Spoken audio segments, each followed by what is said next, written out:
Lembra da empolgação após as 2 primeiras rodadas do Mundial? Olha aí, o futebol brasileiro é do mesmo nível dos caras, a gente não tem que ter medo dos caras, a Champions League nem é isso tudo, lembra?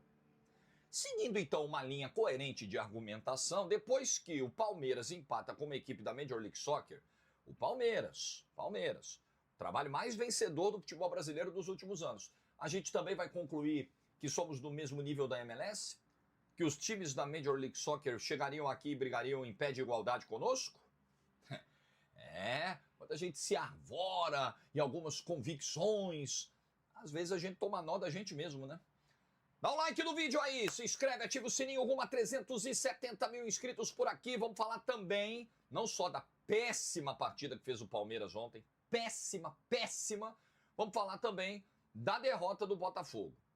E aí, a dura missão do analista, que quando exalta uma vitória, às vezes é chamado de resultadista. E quando exalta mais uma equipe que perdeu em relação a uma equipe que não perdeu, é chamado de clubista, isso, aquilo. Enfim, chamem do que quiserem. Mas chamem em inglês, por que não? Né? Aprendendo o idioma que é dominante do mundo, que transforma vidas, que transforma carreiras, e o método BWay vai te dar essa oportunidade. E mais, além de você aprender, jovem, boa dica. Bom, eu vou começar com o jogo do Palmeiras, eu vou trazer para você as estatísticas daqui a pouquinho. E óbvio, galera, óbvio que nós não somos... Eu vou comprar uma lousa, eu vou comprar alguma coisa para fazer alguns desenhos de vez em quando. Óbvio que nós não somos do nível da Major League Soccer. Óbvio que nós não somos nem um pouco, do nível do top da Champions, do Prime da Europa. Também acho que a gente não. está bem distante, inclusive.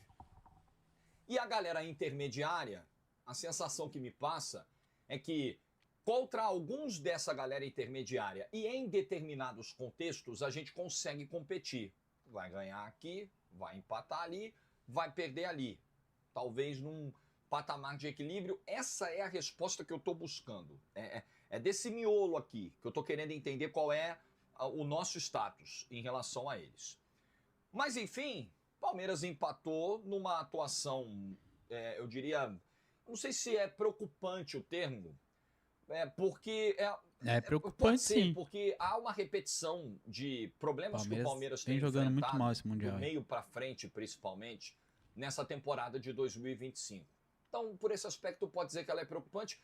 E ela é, aí era o termo que estava mais na minha cabeça, decepcionante. Porque depois de fazer uma estreia tão boa como o Palmeiras fez, depois de fazer um jogo, seguro contra o Al-Ahly, o Palmeiras fazer o jogo que fez ontem, paupérrimo, um jogo ofensivamente pobre de ideias e defensivamente desestruturado, o que não costuma ser a marca dos times do Abel Ferreira, é uma decepção. Para mim foi uma decepção. Ver o Inter Miami abrir 2-0.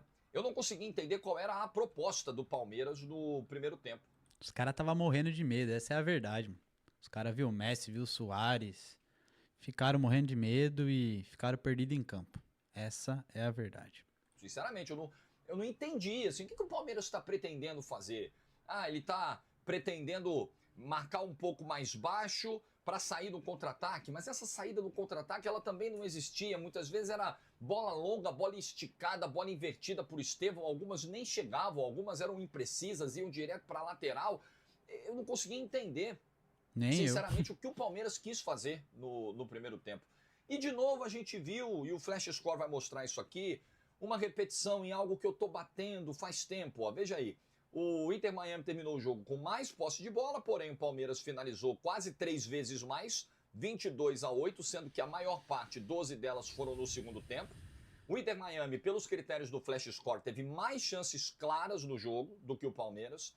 Mas olha o número de cruzamentos aí. Deixa eu chegar na página dos cruzamentos. Isso é óbvio que esse número isoladamente ele não quer dizer exatamente o que foi a postura de ofensiva de um aí, time. pelo amor de Deus. Mas diante de um contexto a gente pode avaliar. O Palmeiras até teve uns 12.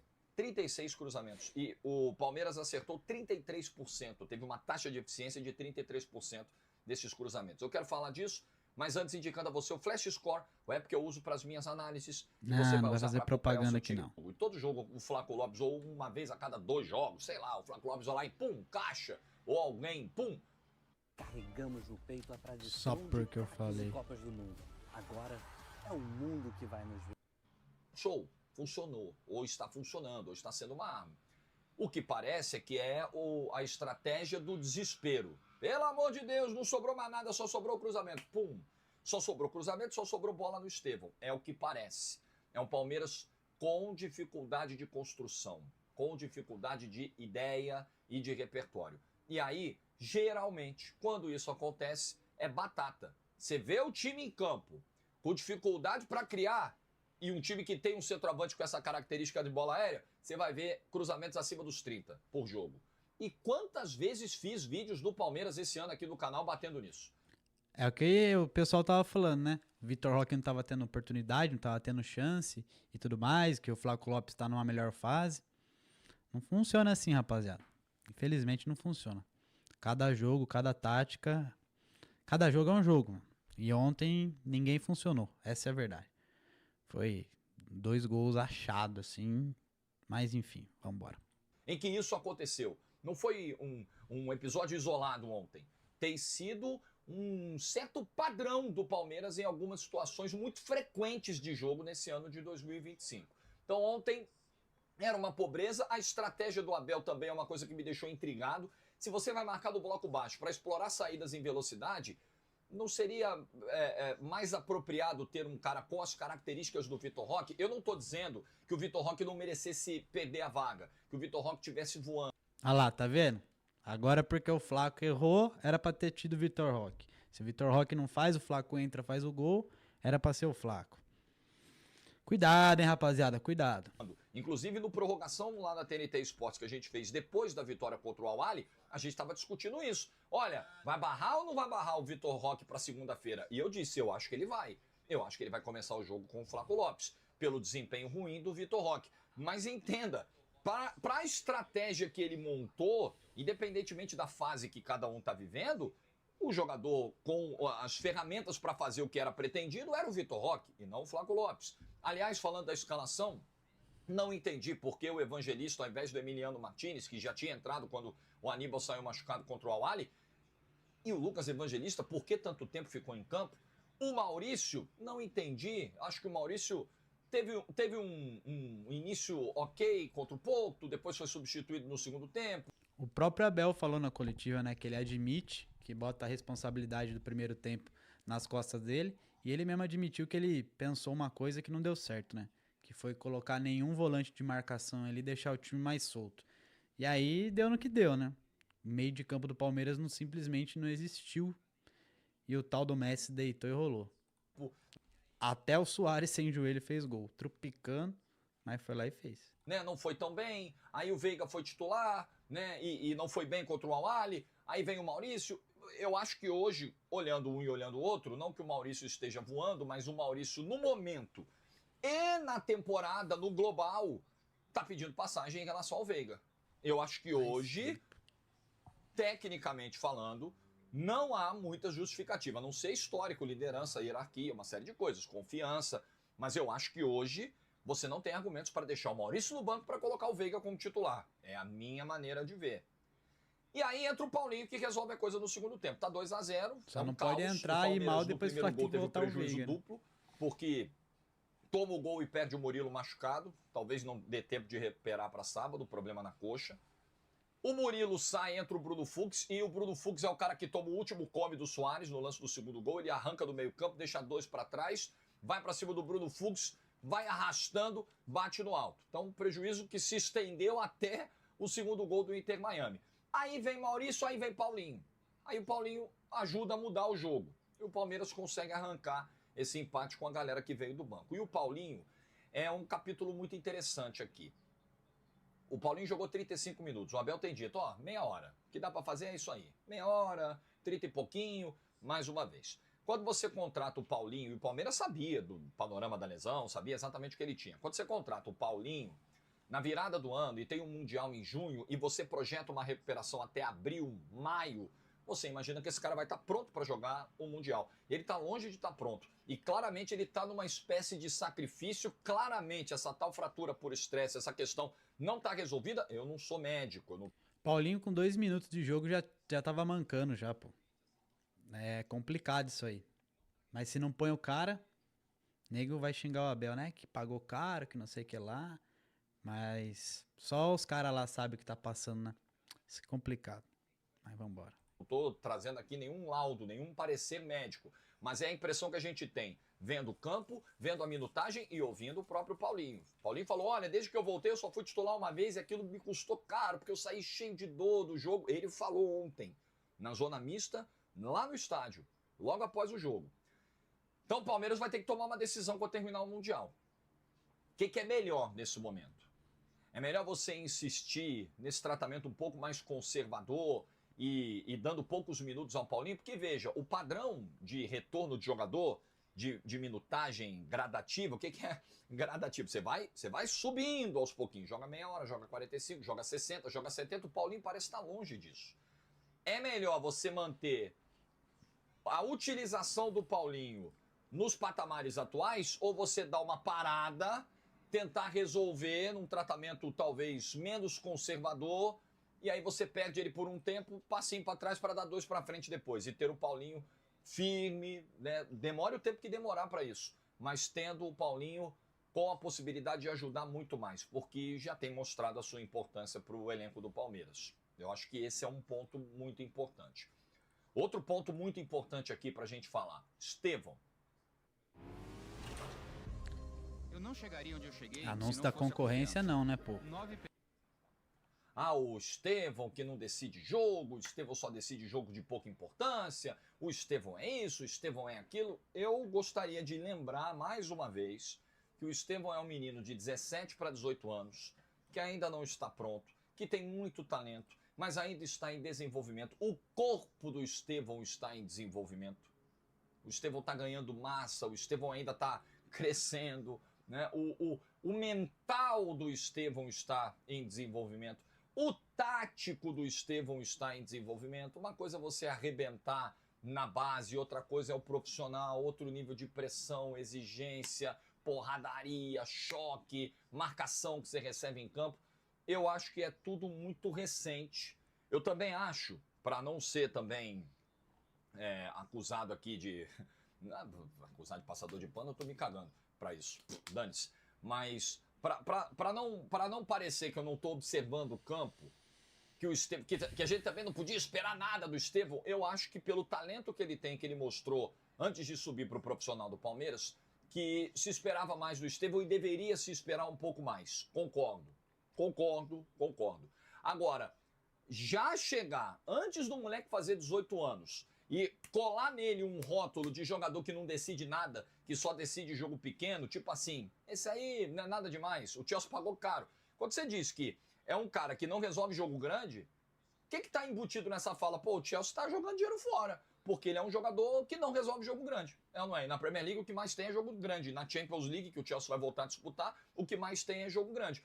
Eu não me antecipo agora em dizer isso, de jeito nenhum. Eu acho que o Estevão, chegando na Europa, vai se desenvolver em todos esses aspectos que citou e o seu potencial vai aflorar. E mais, eu acho que o Estevão, talvez na Europa, consiga se encontrar em termos de faixa de campo. O Estevão me parece um cara que rende muito bem por dentro. E às vezes com o Abel, ele é um cara extremamente jogado para as pontas, para as laterais do campo. E talvez isso não beneficie o jogo do próprio Estevão. Então é um jogador que vai encontrar essa identidade. Eu acho que o Endrick passou e ainda passa um pouco por isso. O que é o Endrick? O Endrick é um 9? Não necessariamente. O Endrick é um segundo atacante? O Endrick vai conseguir jogar aberto? Eu acho que não. Então, o Estevão passa um pouco por esse processo, com a vantagem de, na minha opinião, ter mais talento, mais recursos técnicos do que o Endrick. E não nos esqueçamos que o futebol é um jogo coletivo.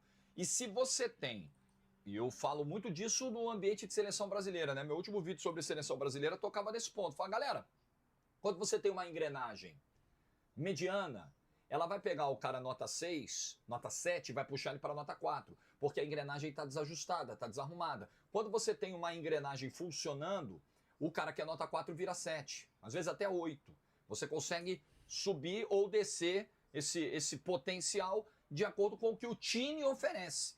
E o Palmeiras hoje, do meio para frente, é bola no Estevão. E se você coloca toda a responsabilidade da criação num garoto de 17 anos aberto na ponta, fica muito difícil, né? Fica muito difícil, porque além dos quesitos que a gente avaliou aqui do Estevão, ainda, né, em desenvolvimento, uma questão às vezes numérica, às vezes dá a bola do Estevão, chegou 2 marcadores, acabou. Aí vai o Estevão pro mano a mano, aí passa pelo primeiro, tem um na cobertura e não tem ninguém próximo, a jogada acaba. Aí às vezes ele é obrigado a finalizar, aceitar nas melhores condições, aceitar no equilíbrio necessário para finalizar, a finalização acaba não saindo boa. Então eu acho que também hoje tem uma questão de como o Palmeiras joga ofensivamente.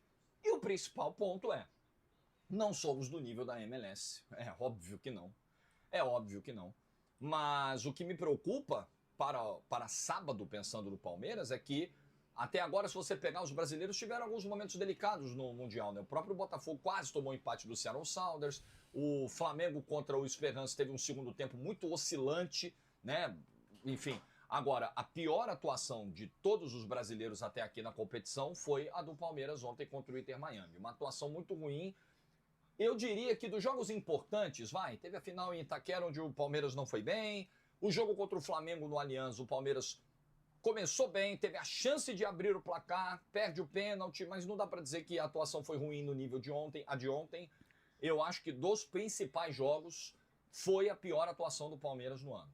E isso, há 4, 5 dias de enfrentar uma oitava de final de Mundial contra um adversário do porte do Botafogo, é meio assustador. Mas O que vocês acham aí? Vocês acham que quem chega pior para esse jogo? Botafogo ou Palmeiras? Quero saber aí de vocês, deixem no chat aí, nos comentários. E ó, não se esquece de deixar o like, ó. Likezão aí e se inscrever no canal. Vambora. claro, se tem uma coisa que não falta a esse time é espírito de competição. Ontem, de novo, né? Se você for olhar uma virtude, algo positivo do jogo do Palmeiras ontem, o fato do time não desistir e conseguir buscar o 2-2 num jogo em que nada parecia que aconteceria. E o Palmeiras não estava jogando sequer para diminuir para 2-1, quanto mais empatar para 2-2. Nisso eu acho que o torcedor do Palmeiras pode se apegar para sábado. Mas eu vejo o Botafogo chegando até num momento mental melhor. E eu quero falar disso aqui. Agora, você vai fazer isso mesmo, Jorge? Você vai exaltar. Você vai falar de 2 times que jogaram no mesmo dia. E você vai exaltar aquele que perdeu o jogo ao invés daquele que foi buscar o empate em 2-2? Sim, eu farei isso, porque eu não trabalho com resultadismo. Entendendo que o resultado é aquilo que se busca no futebol. Mas entendendo que... Até o Abel Ferreira falou que o Palmeiras não merecia ganhar o jogo. Teve aquele último lance do Vitor Roque lá. E ele mesmo disse na entrevista coletiva que se o Palmeiras fizesse o 3-2, não seria justo. E eu concordo, tá? Porque realmente foi uma partida tenebrosa. determinados resultados, você precisa olhar mais o processo do que o resultado em si, mais um contexto do que o resultado em si. E acho que é o caso do Botafogo ontem. Está com uma dúvida e não sabe a quem recorrer? Na Lotogwin, você pode contar com o nosso suporte ao E vivo. a concorrência é O foda. Botafogo pegou o Atlético de Madrid, regulamentinho embaixo do braço. Botafogo olhou o que foi feito com o Paris Saint-Germain. Vem pra E Hans, concluiu, vem pra olha Hans só. Bet, ó. O Atlético de Madrid não é do mesmo nível do PSG. Mas ainda assim, é uma equipe forte do Campeonato Espanhol, que joga a Champions League, que precisa fazer 3 gols e que vai querer atacar e que vai querer ser protagonista do jogo, como o Paris Saint-Germain fez. Como a gente lidou com o PSG, a gente jogou por uma bola, fechado, protegendo a entrada da área, evitando que o John sofra um bombardeio, fazendo um jogo sólido, seguro, povoando o meio-campo, colocando mais um volante com o Gregory e com o Marlon Freitas, que foi o Alain, e funcionou. Vamos repetir contra o Atlético de Madrid. E tendo... É isso aí, rapaziada. Deixe nos comentários aí o que vocês acharam do jogo do Palmeiras, do Botafogo. Os dois jogaram mal, na verdade, né? Mas, enfim, sabadão, Palmeiras e Botafogo. Aí é mata-mata, 90 minutos. E a gente vai saber quem que vai avançar ou não, beleza? Se inscreve no canal aí, deixa o like. Obrigado a todo mundo que participou da live aí. Tamo junto, até a próxima, hein?